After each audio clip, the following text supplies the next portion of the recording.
my people, welcome back to Matchday Madness Podcast. You're doing it, your boy Sachin here, guys. And once you guys see me smiling like this, you know that Man City got a victory, a massive victory in the Premier League this morning. So Man City 2, Everton 0. Man City went away to Everton, and if you guys know, Man City really get 3 points on the road. And I don't want nobody to be in the comment section saying, oh bro, it's Everton, this, that. Nah bro, guess what? Everton took points from Arsenal and they took points from Liverpool. But before we get into the video, guys, I went on YouTube, right? And I went in the analyst, and I saw that 43% of non-subscribers are watching the videos.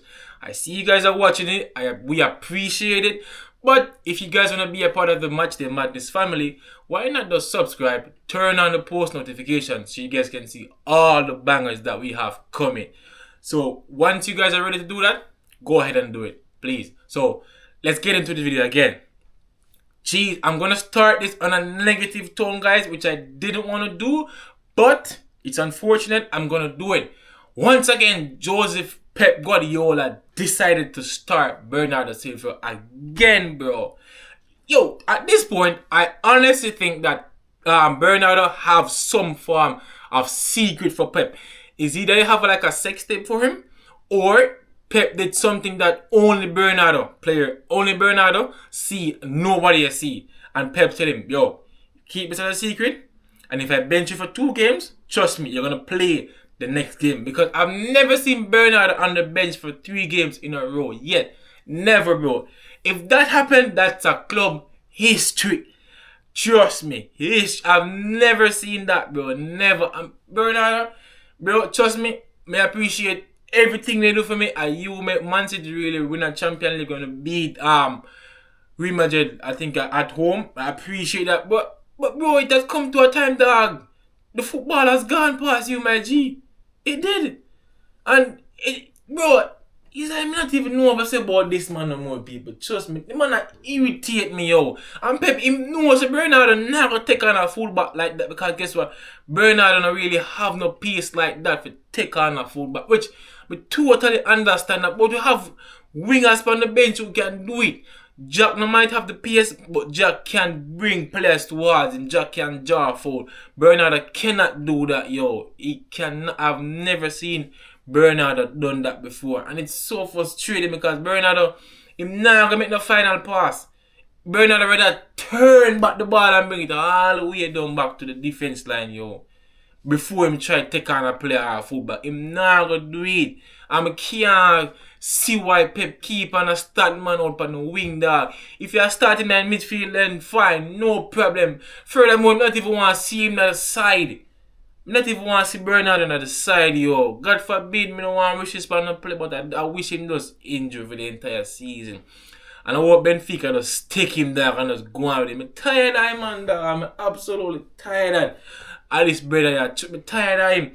But there were a few positive in the game, which honestly I thought that Everton was gonna come on pressure, because Everton, they know that we can't really manage pressure, but Everton came and they played a low block, which was very, very frustrating for Man City because we couldn't really find any pass to make through because Everton they were sitting so deep. So as soon as anything happened, it's quick for them to recover, right? But that's what I think they use that as a tactical wise, right? David Moyes, I think that he used that as a tactical wise because you know that if they sit deep, they can catch Man City on the counter, which they didn't, but I think I saw that they tried it once and it never really happened. You know what I mean? So I kind of understand why he made a low block. But low block is very, very, it's boring because it's going to be only one team. Because Man City is going to have the ball, but Everton won't step. They won't step out. Because they know that once they step out, they're going to leave spaces in behind for Man City to run in. And they don't want that. You know what I mean? They don't want that. It was a very, very poor first half for both teams. Very, very poor. Nothing really happened in the first half.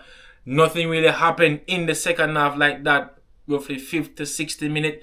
But as soon as Pep made the changes, and I know, bro, I just know that Pep is going to sacrifice one of these players because he don't want to take off Bernardo Silva. Just the man took off Savino, which it was a good change because Germany actually came on and changed the game.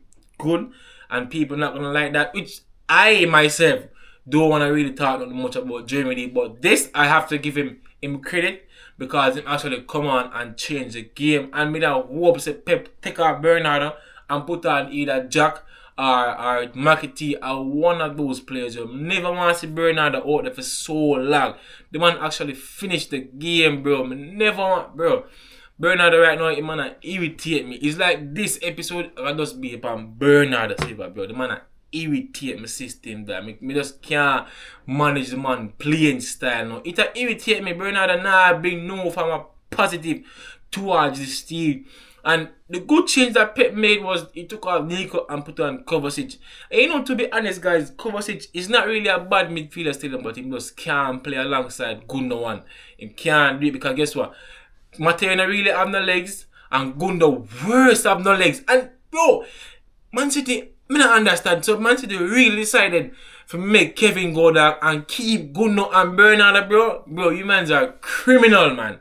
Trust me, you're gonna make Kevin the Bernardo, you're gonna keep Gundogan and Bernardo, two dead legs, two players who not really getting towards the team, dog.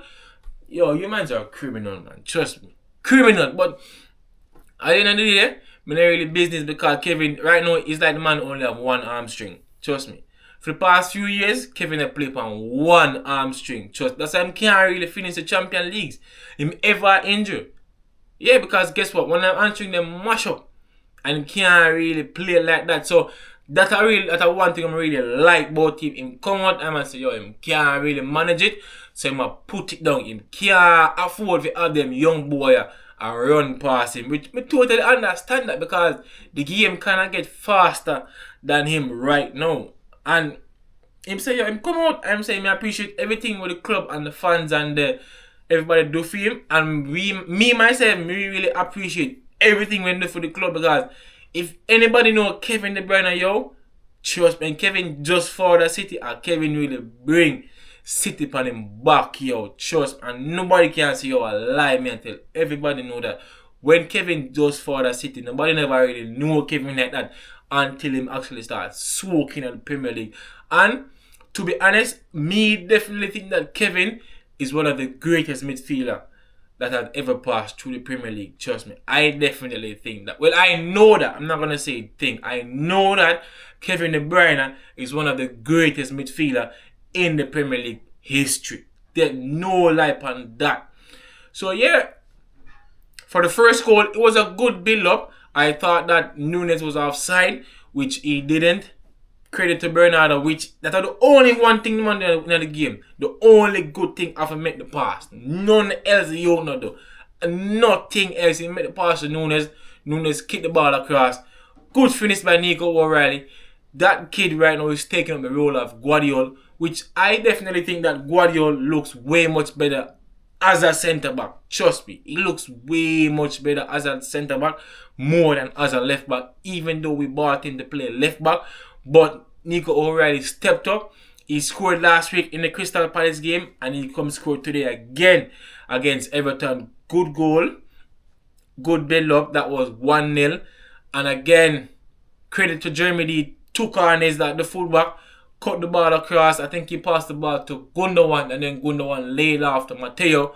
Scored again. He scored last week and he comes scored this week again. Good finish. And yo, the thing I don't understand is the man actually slipped. He slipped and I don't know if it's the power or the placement that that's what he kicked the ball and make it such a good finish, but he actually slipped. Last week one he slipped, but the power that they kicked the ball with that it made that the keeper couldn't get the ball. Sorry. So it was a good finish. 2-0. I think that second goal came before extra time. So I'm like, okay, fine. No, you guys can control the game. I have no problem with you guys trying to control the game at this point because we're already up 2-0. So we have no problem trying to control the game. Right? So that 3 points help us to go in 4th place in the Premier League.